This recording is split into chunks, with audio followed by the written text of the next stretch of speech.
Hoje eu tenho a honra de receber no meu canal uma atriz, uma bela atriz que está completando 60 anos de carreira.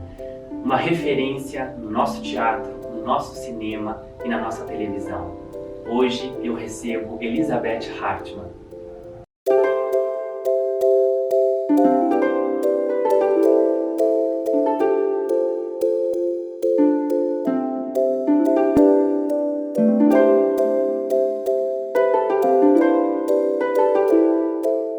Elizabeth, é um prazer, minha querida Beth, te receber nesse canal, nesse projeto que visa resgatar memórias. É um prazer te receber aqui e eu gostaria que você, para a gente começar, você falasse um pouquinho sobre a sua origem, os seus pais, a sua infância. Bom, eu nasci no Rio Grande do Sul, em Porto Alegre. Meus pais eram alemães. O meu pai veio para Porto Alegre mesmo contratado por uma firma de engenharia. Depois, quando ele voltou em férias para a Alemanha, ele conheceu a minha mãe, namoraram um pouquinho lá, ele voltou para o Brasil e pediu minha mãe em casamento por carta. E a minha mãe mais que depressa aceitou, porque ela já estava com mais de 30 anos e depois, assim, pensando em Brasil, tudo isso era muito sedutor, né? Então ela veio e eles casaram mesmo em Porto Alegre, tanto no civil quanto no religioso. E depois, quando eles estavam casados uns 2 ou 3 anos, eu nasci. E fui sempre filha única, porque nenhum dos dois era muito jovem. Meu pai já tinha mais de 40 anos e a minha mãe estava por lá. Hoje em dia, uma mulher de 40 anos tem filho tranquilamente, né? Exato. Mas naquela época era tudo muito mais, talvez, arriscado, delicado e tudo. Então ficou numa filha só, quer dizer, eu sou filha única, né? Com todas as virtudes e com muitos defeitos. Porque a filha única acha que ela será sempre mimada pela vida fora. E não é assim, né? A vida depois te ensina que de vez em quando você tropeça, de vez em quando alguém te empurra, né? Tem tudo isso também. Mas estou aqui inteira e, vamos dizer assim, se eu não sou uma pessoa exuberantemente feliz, mas acho que eu sou uma pessoa tranquila, eu me dou bem comigo mesma, sabe? Isso é muito bom, né, Beth? É Isso muito bom. É muito saudável. É. E falando nesse seu começo de infância, de adolescência, você já declamava algumas coisinhas naquele 7 de setembro, 15 de novembro, como você costuma brincar? Então, eu estudei num colégio lá em Porto Alegre, o Ginásio Farroupilha, que até começou como um colégio alemão, mas depois veio a guerra, né? Então ele imediatamente se transformou em Ginásio Farroupilha. E aí tinha todas aquelas festividades de 7 de setembro, de 15 de novembro, de 21 de abril, tudo isso. E eu não sei, talvez fosse uma coisa assim de voz ou de desembaraço. Eu sempre era convidada para declamar. E eu não tinha o menor pudor, eu ia lá toda bonitinha e falava o meu versinho, ou então lia também alguma redação, alguma coisa. Mas eu não, naquela época eu não tinha a menor pretensão de ser atriz, né? Eu queria mais era ser professora, que eu achava tão bonito, né? Mas de repente a vida me levou por outro caminho. E isso de querer ser professora e não ter sido, foi bem interessante, porque quando eu fui trabalhar no projeto Ademar Guerra, que era um projeto da Secretaria de Cultura, onde a gente administrava aulas. E pela minha idade eu fui ser administradora de um grupo da terceira idade. Quando eu cheguei na aula pela primeira vez, eu me apresentei e num determinado momento uma das senhorinhas falou assim: professora, quando ela falou professora, olha, eu tive uma emoção tão grande, eu não sabia se eu ria ou se eu chorava. Porque eu pensei que engraçado, né? A minha pretensão primeira foi de ser professora. coisa que eu não fui, quer dizer, fui assim pela secretaria, mas dentro de um projeto, dentro de outra leitura. Mas quando ela falou professora, foi bonito mesmo, viu? É como se você realizasse aquele seu sonho de infância, né? Pois é. Que coisa curiosa, quer dizer, de repente a vida leva você por caminhos tão inesperados, né? Inesperado foi também Cláudio Riemann fazer aquele convite para você. E qual foi esse convite? Isso aí também foi uma coisa que eu não sei o que na vida é coincidência e o que está escrito. Porque, como eu trabalhava num escritório, e eu achava que eu tinha que me aperfeiçoar em inglês. Aí eu fui para o Cultural Americano. Naquele dia eu cheguei um pouco mais cedo, tinha um barzinho lá, fui tomar um café, encontrei Cláudio Riemann, que tinha sido meu colega no ginásio, né? Aí conversa vai, conversa vem, o Cláudio falou assim, a gente está aqui com uma sala emprestada, porque nós estamos ensaiando uma peça de teatro. Você não quer fazer teatro com a gente? Eu falei, acho que não, né? Fiquei meio assim, não sei, acho que... Não, mas deixa eu pelo menos te apresentar para o diretor. E eu achava que não, mas alguma coisa dentro de mim provavelmente achava que sim, né? E aí ele me apresentou ao diretor, que era o Carlos Alberto Murtinho, o irmão da Rosa Maria, que tinha sido contratado por esse grupo para dirigir uma peça. Aí o Carlos Alberto falou, dá uma leitura aí nesse texto. Aí eu li. Aí, quando eu terminei de ler, ele falou assim, o papel é seu. Aí eu fiquei meio tímida assim, eu falei, mas eu acho que minha mãe não vai deixar, né? Aí o Cláudio falou, não, mas eu vou falar com a sua mãe. Aí não teve jeito. Aí, quando chegou na minha casa, minha mãe abriu a porta, eu falei, mamãe, esse aqui é o Cláudio Riemann. Ah, você não é filho da fulana, neto não sei de quem, porque Porto Alegre, naquela época, todo mundo conhecia todo mundo. Aí eu pensei, tô ferrada.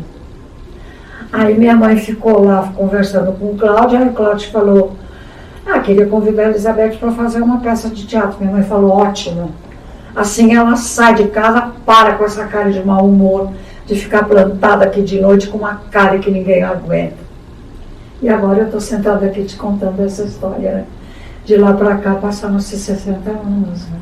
E é muito importante a gente observar que nesse grupo amador do Carlos Murtinho, você fez coisas muito importantes que foram peças de Goethe, como Egmont.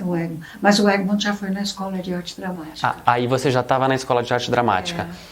Eu fiz a 6 personagens à procura de uma... No grupo do Murtinho. Aí a peça seguinte, que foi O Diabo Cospe Vermelho, já foi na Escola de Arte Dramática? Não, ainda foi desse grupo de teatro.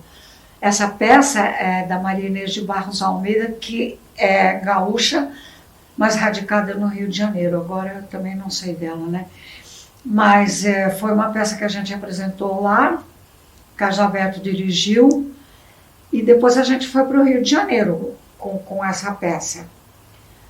E aí foi curioso, porque na época existia uma revista chamada O Cruzeiro. E aí eu tive uma reportagem enorme no Cruzeiro e tudo. E eu não sei, eu acho que talvez aí tenha sido assim, o começo de eu me profissionalizar. Não sei, porque eu voltei para Porto Alegre e concluí a escola. Quando eu terminei a escola, eu já tinha sido despedida do emprego. Porque, naturalmente, quer dizer, teve duas coisas, assim. Assédio sexual, né? Mudou a gerência e o gerente, o tampinha lá, achou que tinha chegado a hora dele e não era a hora dele. E outra coisa também, talvez eu já não fosse mais uma funcionária tão atenta, porque eu já estava voltada para o teatro e tudo. Bom, eles me mandaram embora e eu ganhei uma indenização bem grande. Só para todo mundo saber, você trabalhava numa firma, né? Trabalhava numa firma de inseticidas. Maravilha. Que coisa, né? Era um cheiro de inseticida. Bom, aí eu fui mandada embora. Como era quase fim de ano, minha mãe falou, olha, não se preocupa, conclui a escola, depois você resolve o que você faz da sua vida. E como eu tinha uma amiga que trabalhava na televisão e ela me chamou para apresentar um programa, então eu também não fiquei totalmente desempregada, porque semanalmente eu apresentava esse programa de desfile, né, de roupas femininas.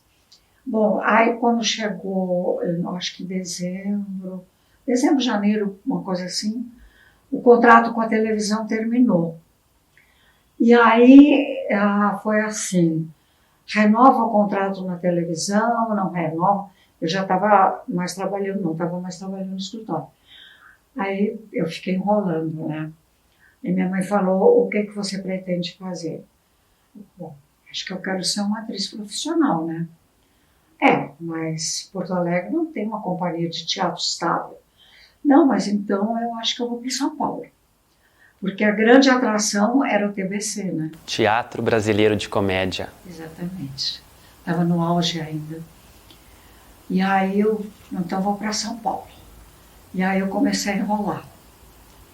Aí depois de 2 meses de enrolação, a minha mãe falou assim, agora você vai dizer agora que dia você vai para São Paulo, senão no domingo você pode abrir o jornal, onde tem um anúncio de empregos, e procurar um emprego de secretária. É isso que você quer? Não, eu quero. Então que dia que você vai? Falei, 2 de fevereiro, porque era dia de Nossa Senhora dos Navegantes lá. Eu nem sabia de Nossa Senhora de Iemanjá, né? Mas enfim, no dia 2 de fevereiro eu vim para São Paulo.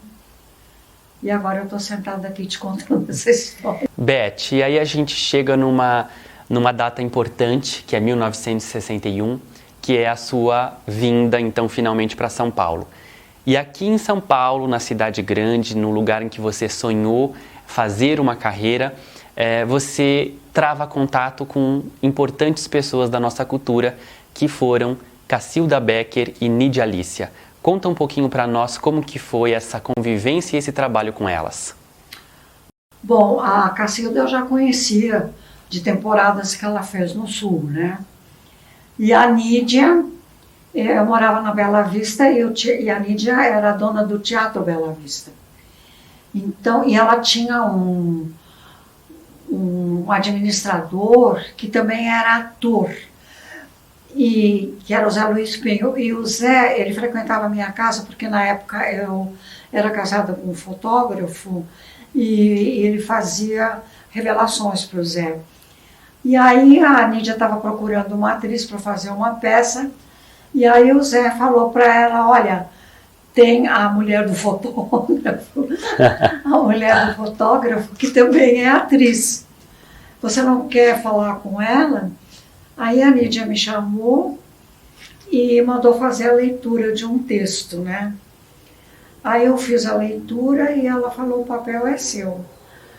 Aí eu fiquei tão emocionada, porque eu tinha tanta admiração pela Nídia, né? E você lembra qual era a peça? O Pobre Piero. Ah. Pobre Piero. E era muito interessante, porque a gente fez a peça e nós éramos mais ou menos uns 16 atores em cena e 12 pessoas na plateia. Não fez sucesso a peça. Não fez nenhum sucesso. Mas foi muito bom, né? Porque como a Nídia era dona do Teatro Bela Vista, Oscar Ornstein, que era um produtor de teatro no Rio de Janeiro, ele era Relações públicas, Relações Públicas do Copacabana Palace Hotel. E dentro do Copacabana tem o teatro, né? Então ele administrava as duas coisas.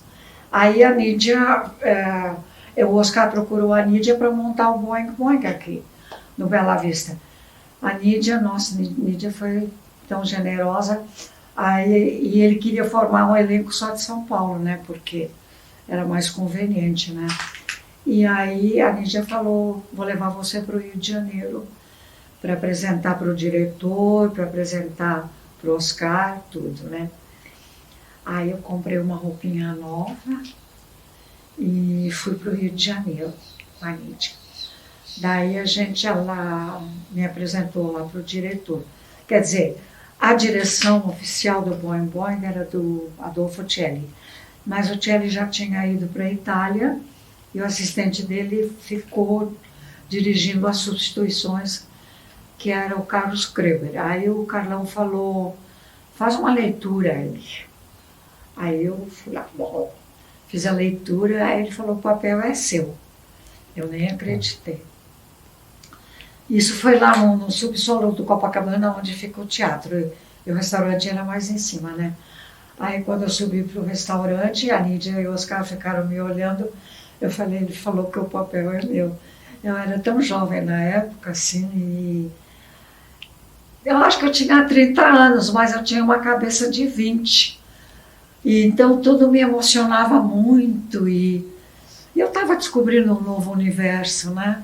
E foi um grande, eu sinto isso, foi um grande papel, foi o primeiro, acho que, grande papel que você teve, foi em Boing Boing, e você pôde estar, né, você comenta muito isso, você pôde estar com uma pleiade de atores muito importantes. Você fazia parte daquele trio de lindas aeromoças, que eram, uma era você, e as outras duas eram Eva Vilma e Nídia Alicia, né? É. Então, você lembra quem mais estava no elenco?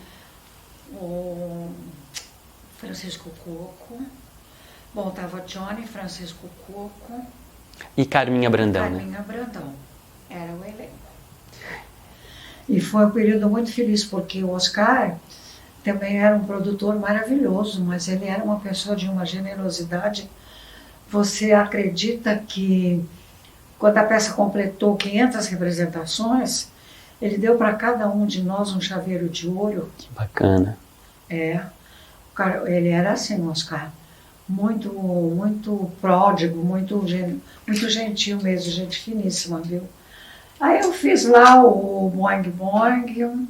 Quando você tem uma coisa interessante, quando você chegou desse teste, quando você chegou do Rio, então, aqui em São Paulo, você falou alguma coisa para o seu, então, esposo, Apolo. O que você falou para ele? Eu falei para ele, você está falando com uma nova aeromoça da Lufthansa, porque eu era uma aeromoça da Lufthansa, né?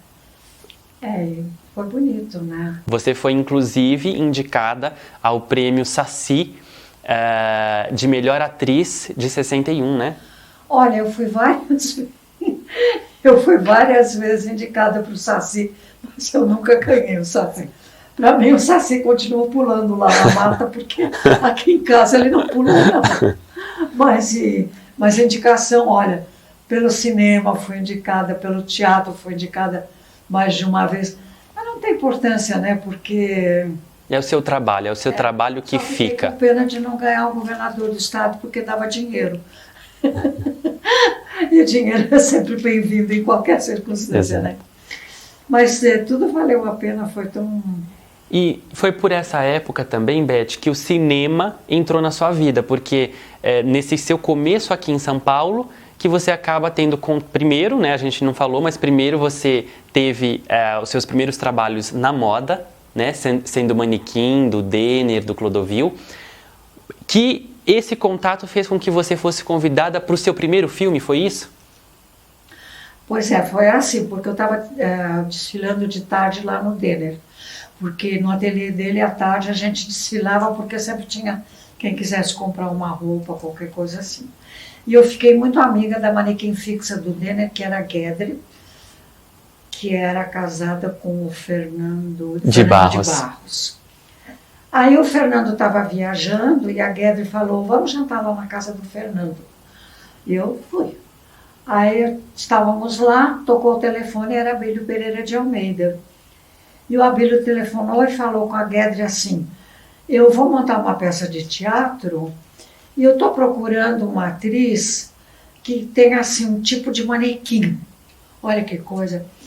Aí a Guedre falou, olha, tá aqui por sinal, Elizabeth Rachel. Ele falou, ela é uma moça loira de Porto Alegre, porque ele já tinha estado lá em temporada com Maria Della Costa e eu não saía da coxia, né? Então ele me conhecia de lá.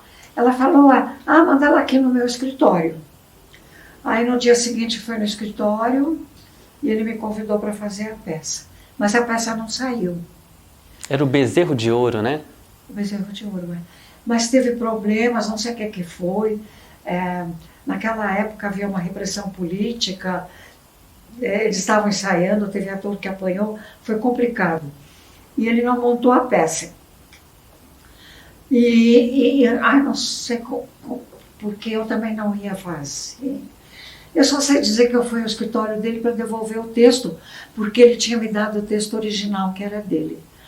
Quando eu cheguei no escritório dele, tinha um senhor lá, e aí ele falou assim: você não está procurando uma atriz para o seu filme? Você gosta de mulher alta e loira? Tá aí a atriz para o seu filme. Era o Cury, né? E aí acabei conversando com o Cury lá, depois a gente marcou outro encontro. E aí eu fui fazer o meu primeiro filme, que foi A Ilha, que a gente ficou uns 2 meses lá na Bertioga, filmando. Fiquei amiga da Eva Vilma, a gente dividia o mesmo quarto. Olha, foi muito legal. O Cury aqui era um pouco chato às vezes, mas o elenco era muito bom, era gente muito legal. Maurício Nabuco, Rui Afonso, Liris Castellani, é uma pessoa tão divertida, Liris. Então foi um período bom, né? E Beth, é bacana ver que depois desse filme A Ilha, começa na sua carreira uma grande temporada de filmes. Você fez muitos filmes a partir do seu primeiro filme, que foi A Ilha, de Walter Hugo Cury, e o seu próximo filme foi O Puritano da Rua Augusta, com Mazzaropi. Foi, e foi até muito divertido, porque eu fazia o papel da irmã do Mazzaropi. E o Mazzaropi olhava para mim, dava risada, falava assim: nós somos tão parecidos, né? E a gente não era, mas o cinema tem essas coisas.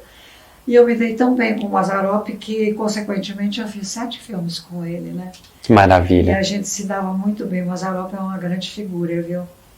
Tenho saudade dele. E até teve um crítico de cinema que falou assim para mim: eu tinha feito A Ilha e fui fazer o Mazzaropi. Falou assim para mim: mas você vai fazer filme com o Mazzaropi? Você não acha que isso vai prejudicar a sua carreira? Eu falei: não sei, eu acho que não. Em todo caso, vamos ver, né? E eu fiz quase 30 filmes, fiz mais de 20 filmes. Então ninguém se importou com isso, né? Aí quando eu fiz o primeiro filme, que eu tirei a roupa, mas eu também não tirava tudo, tirava só a parte de cima. Aí também foi outra crítica: como é que você não sei o que e tal. Quem sabia da minha conta bancária era eu, né? Beth, e em 1967 você faz um filme, Férias no Sul, que é possível, através dessa personagem, sentir muito os sentimentos mais profundos dela, absorver os sentimentos mais profundos dela. Eu acho que isso é uma marca na sua interpretação artística. Você tem essa capacidade de fazer com que a gente enxergue a personagem no seu olhar. E Férias no Sul foi gravado em Santa Catarina, não foi? Foi filmado em Blumenau, numa cidade de praia chamada Camboriú. E depois a gente foi para o Rio Grande do Sul, para um lugar na Serra, eu acho que foi Canela. Que paisagens, hein? Muito bonito o filme, né? Foi muito legal, gostei muito de fazer esse filme e principalmente ter filmado lá no Sul, uma experiência, porque é curioso, né? A vida da gente é cheia de surpresas, porque quando foi que eu pensei, quando eu morava em Porto Alegre, mesmo fazendo a escola de arte dramática, que eu ia fazer alguma coisa profissional. Assim, no Rio Grande também fiz teatro lá, né? Porque a primeira peça profissional que eu fiz foi com a Cacilda, né? Que ela dirigiu, que foi o Oscar. E a peça estreou em Porto Alegre. Então, eu estreiei profissionalmente em Porto Alegre, no mesmo teatro onde eu tinha estreado como amadora, né? Isso é muito bonito, muito bonito, isso, né? Você vê como é o destino, né? Como as coisas vão se encaixando, né? Sem a gente entender muitas vezes. Porque às vezes você não tem nem essa proposta, né? A coisa vai acontecendo assim. Então, às vezes eu me pergunto assim, mas o que será que já está escrito? Né? Porque é muito mistério, a vida da gente é tão cheia de surpresas, né? Um dia você está aqui, outro dia você está ali. Os relacionamentos com as pessoas, pessoas que ficam na sua vida, pessoas que estão de passagem. É curioso, né? Viver é curioso, né? Você faz 2 filmes com o Geraldo Vietri que são muito importantes. O primeiro é Diabólicos Herdeiros e depois você faz Senhora. Conta um pouquinho sobre esses filmes. Bom, olha, eu vou te falar uma coisa. Eu acho assim que o filme era bem feito e tudo, mas a grande linguagem do Vietri não era exatamente o cinema, nem o teatro. Ele fazia televisão como ninguém, porque ele escrevia, dirigia, produzia em televisão, tudo, e fazia isso magistralmente bem. Senhora foi até que um bom filme, né? Foi, mas eu também não foi assim um sucesso, entende? Bom, o cinema tudo também era muito relativo, né? Porque quem fazia um baita sucesso mesmo era o Mazzaropi, né? Nossa, mas o Mazzaropi, vou te contar, a noite de estreia no Arte Palácio, aqui na Avenida São João, né? Fechava a rua e era um tumulto, porque o teatro lotava, o cinema lotava, e outras tantas pessoas ficavam do lado de fora. Aí o Mazzaropi sempre chamava a gente, o elenco, né, para comparecer. Ninguém olhava na nossa cara. Quando o negócio era o Mazzaropi, quando o Mazzaropi subia no palco, parecia que aquele teatro vinha abaixo, viu? Aquele cinema impressionante, como esse homem era carismático, viu? Ele tinha uma empatia muito grande com o público, né? Eu acho que porque era muito simples tudo, era sem sofisticação. Exato. Então ele chegava nas grandes massas, né? Era uma maravilha. Aí eu te falei, né, que o crítico de cinema falou assim, mas você está filmando com o Mazzaropi? Fiz 7 filmes com ele. Sim. E foi tão bom. Nossa, me dava tão bem com ele. Nesse momento do cinema que você começa a fazer e você não parou mais, graças a Deus, né? Foi fazendo, também entrou na sua vida uma outra linguagem que você ficou muito... foi, acho que também um divisor de águas, né, na sua vida, porque a partir do momento que você também consegue ter uma grande divulgação com relação à sua arte, ao seu trabalho, que foi na televisão. E as suas primeiras novelas, eu queria recordar um pouquinho de 2 grandes sucessos, grandes da história da teledramaturgia brasileira, que foi Nino, o Italianinho, e depois A Fábrica, que foram as suas primeiras novelas na Tupi. Eu já tinha feito uma participação numa novela que chamava A Ultra, que era uma novela do Jorge Walter Durst. Acho que era até uma novela bem interessante. Mas o meu papel assim também não foi uma coisa muito significativa. Mas de qualquer forma eu gostei, porque foi a primeira novela que eu fiz e foi o que o Vietri dirigiu. E o Geraldo Vietri gostou de mim, assim como atriz, como pessoa também. A gente teve um relacionamento muito cordial, muito simpático. De vez em quando a gente brigava também, porque ele era uma pessoa de temperamento difícil. Mas comigo era muito bom, porque eu tinha o maior respeito por ele, por todos os diretores. Eu acho que eu sempre fui uma atriz, pelo menos, muito disciplinada. Talento você pode até discutir, mas estava sempre lá no horário, sempre sabia meu texto, nunca discuti figurino, nada disso. E a partir daí, a gente começou a se dar muito bem. Ele gostava de mim, sabe? E do Vietri você faz também Nino Italianinho, que foi aquele sucesso, né, Beth? Que era o Juca de Oliveira, né? O Nino era o Juca. Eu fiz um papel lá, eu acho que... Eu não sei, eu fiz tanta coisa que... Às vezes na cabeça da gente até mistura um pouco, sabe? Algumas amizades foram se fortalecendo ao longo da sua carreira. E eu queria falar de Maria Augusta, a Guta. A Guta. A Guta era diretora de elenco lá na Globo.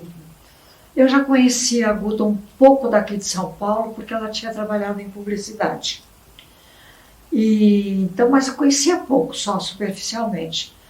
Aí quando eu fui para o Rio de Janeiro, a Globo ainda era no Jardim Botânico, e atravessando a rua era o escritório dela, porque era um prédio lá onde tinha várias salas da Globo, e uma das salas era dela. E eu fui lá, né? Todo mundo passava na sala da Guta para tomar um cafezinho, para bater um papo, e eu fui também. E aí a gente acabou ficando amigas. E ela todo sábado fazia um almoço na casa dela, né? Convidava algumas pessoas para almoçar lá. E eu fui uma dessas pessoas. Então, encontrava lá a Araci Balabanian, a Ruth de Souza, o Ednei Giovenazzi. Eram pessoas que frequentavam a casa da Guta. Edwin Luiz, né? E foi um período tão bom, sabe? Tão simpático. A Guta foi tão acolhedora, tão generosa mesmo, sabe? E ficou minha amiga para sempre. Depois, eu vim embora para São Paulo, né? Teve uma passagem que ela foi hospitalizada aqui no Sírio-Libanês. Teve uma cirurgia cerebral. E eu estava na Avenida Paulista num ônibus. Aí eu pensei assim, não, eu vou no hospital ver a Guta. E desci e fui lá e estava lá, era a irmã, era a sobrinha, agora eu não me lembro direito, eu sei que era uma pessoa da família. E eu falei, só essa pessoa e a Guta na cama, né? Aí eu falei, vem ver a Guta. Aí eu entrei, olha, ela estava deitadinha lá e eu peguei na mão dela assim e falei para a irmã dela, ela está dormindo, né? Ela não estava dormindo, ela estava morrendo. Nossa. Mas eu não me dei conta. Só achei que a mão estava muito gelada e ela de olhinho fechado. Não está dormindo. Aí eu fui embora, cheguei em casa 1 hora depois, aí a Ana Magalhães me telefonou e falei, olha, a Guta já passou. Nossa.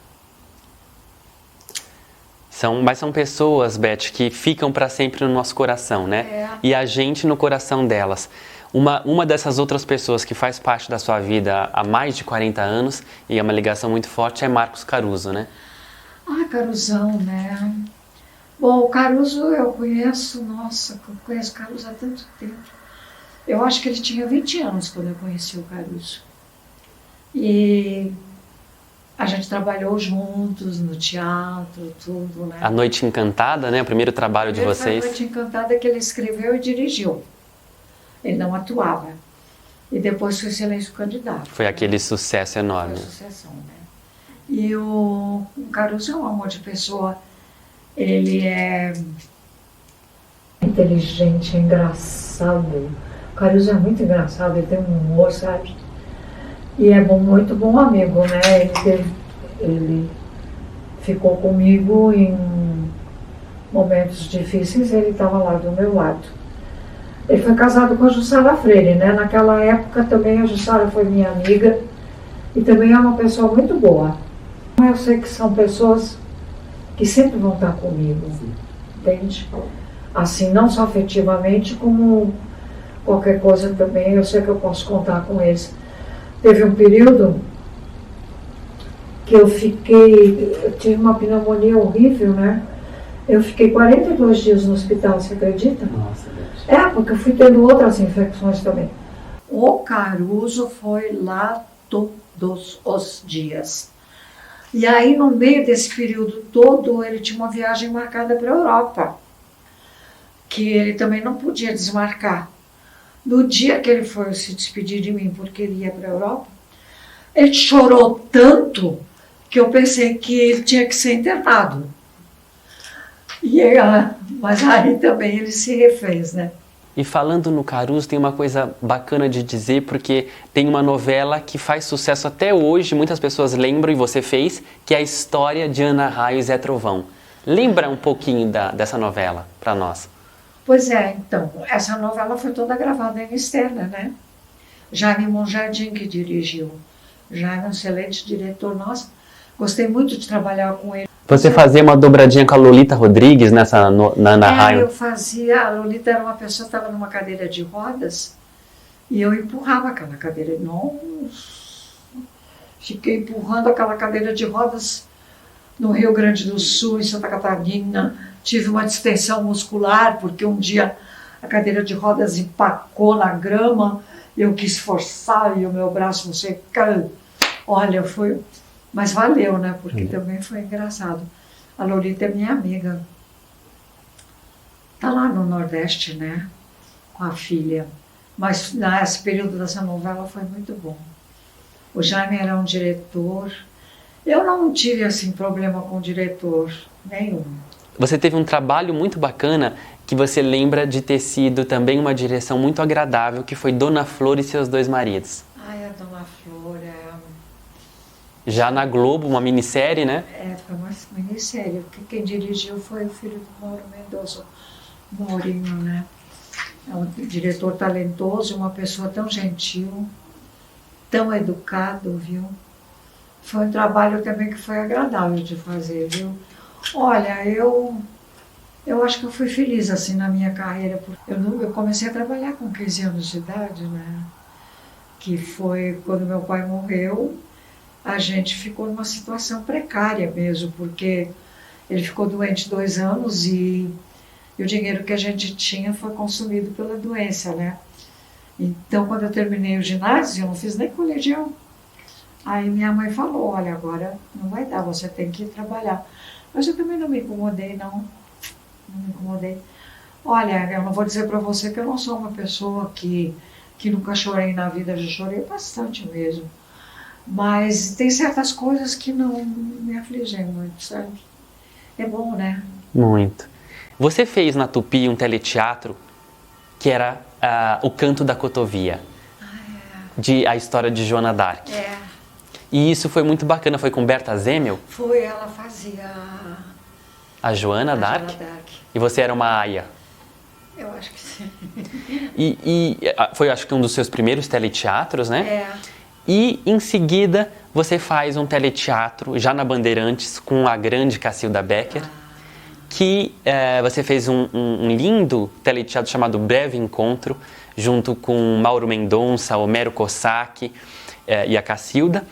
E eu queria que você falasse um pouquinho sobre a sua amizade com a grande dama do teatro, Cacilda Becker. Pois é, a Cacilda uma atriz esplendorosa, viu? A irmã dela, Cleide, também, 2 atrizes lindas, né? Mas a Cacilda foi mais próxima, porque eu fiz uma peça com ela, naquela época ela ainda era casada com o Valmor Chagas. E a gente foi em excursão para Porto Alegre, e aí foi essa aproximação toda. Depois a Cacilda morava aqui na Paulista, e eu estava trabalhando no Teatro Popular do SESI, lá na Rua Três Rios. Mas nessa época eu já estava descasada.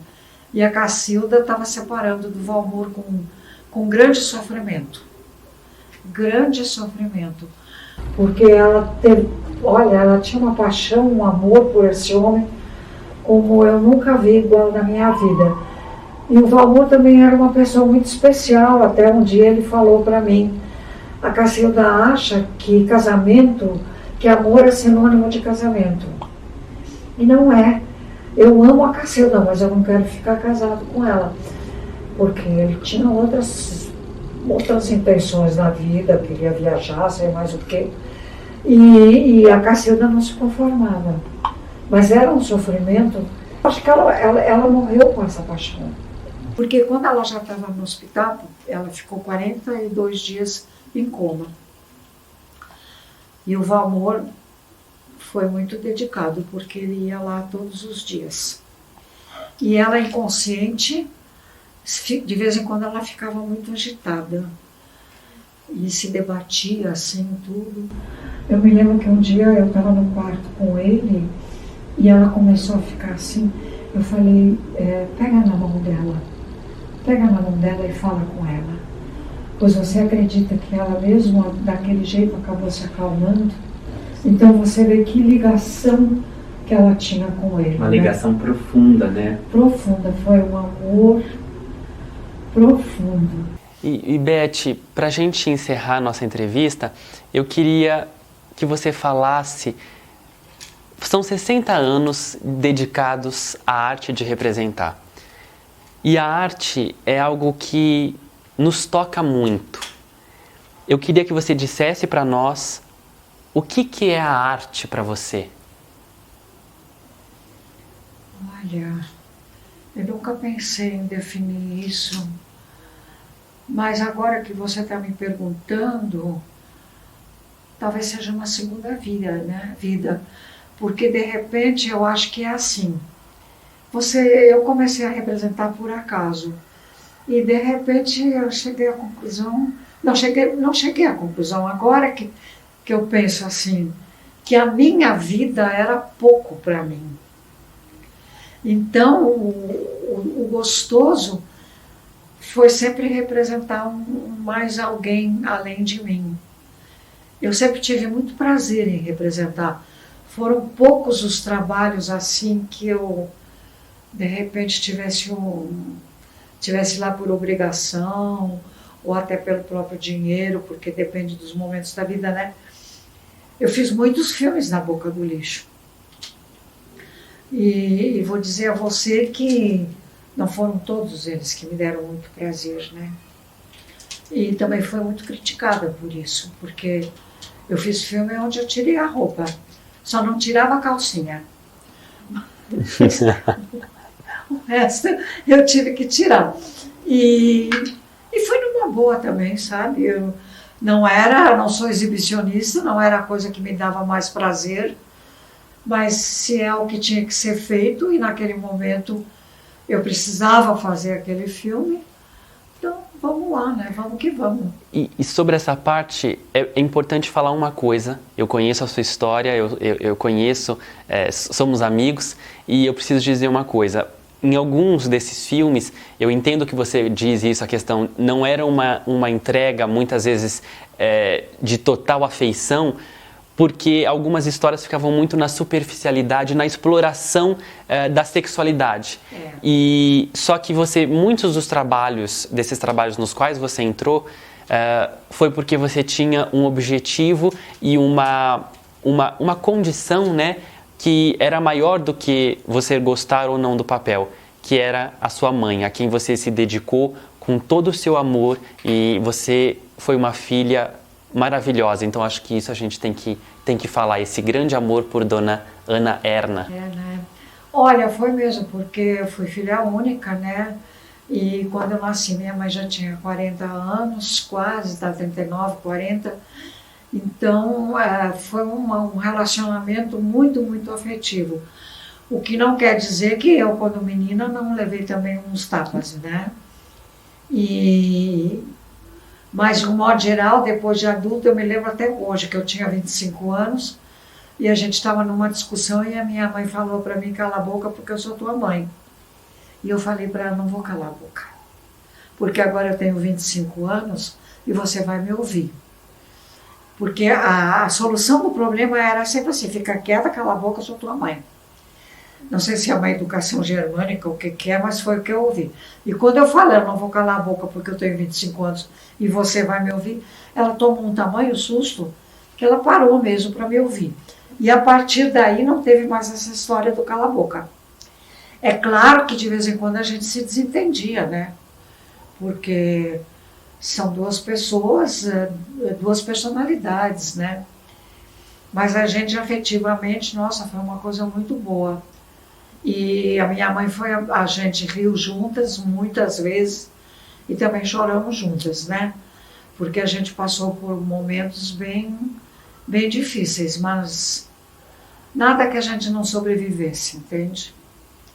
E assim foi até o final da minha vida. E a minha mãe ficou doente há algum tempo antes de morrer.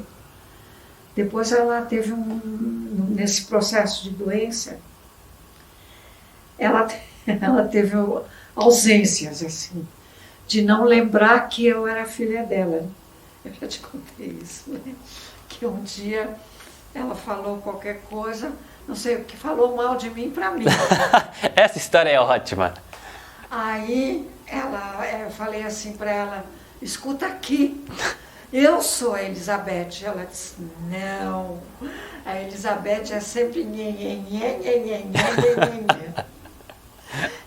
Aí eu cheguei à brilhante conclusão de que, olha, o que a minha mãe pensava de mim, que eu era nhenhenhen. Mas também não foi motivo para eu ficar aborrecida, porque foi uma grande mãe, viu? Vou te contar, minha amiga de todas as horas. A gente deu muita risada juntos, mas o que eu chorei também. E aí, com a idade que eu estava, eu chorava no colo dela, porque aí eu queria ficar perto, entende? Então a minha mãe foi a grande companheira da minha vida, né? E uma surpresa boa foi conhecer você mais de perto e poder partilhar com você da sua vida e do cotidiano, da nossa vida. Então isso é muito gratificante para mim, ter você como uma amiga querida e uma pessoa que eu admiro por essa longa carreira e pelo seu olhar diante da vida. Mas você é uma pessoa que entrou na minha vida, mas não é todo mundo que vai chegando assim. Porque de repente a gente tem afinidade, eu acho que você podia quase ser meu neto, né? Mas a diferença de idade não faz diferença, não faz. Porque você é um jovem adulto, né? Não deixa de ser jovem, mas tem uma cabeça muito madura já. Então a gente se dá bem. E vamos que vamos, né? Vamos.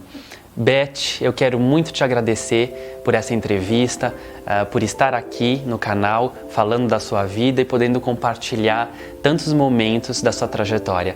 Eu te agradeço muito e que a gente esteja sempre junto.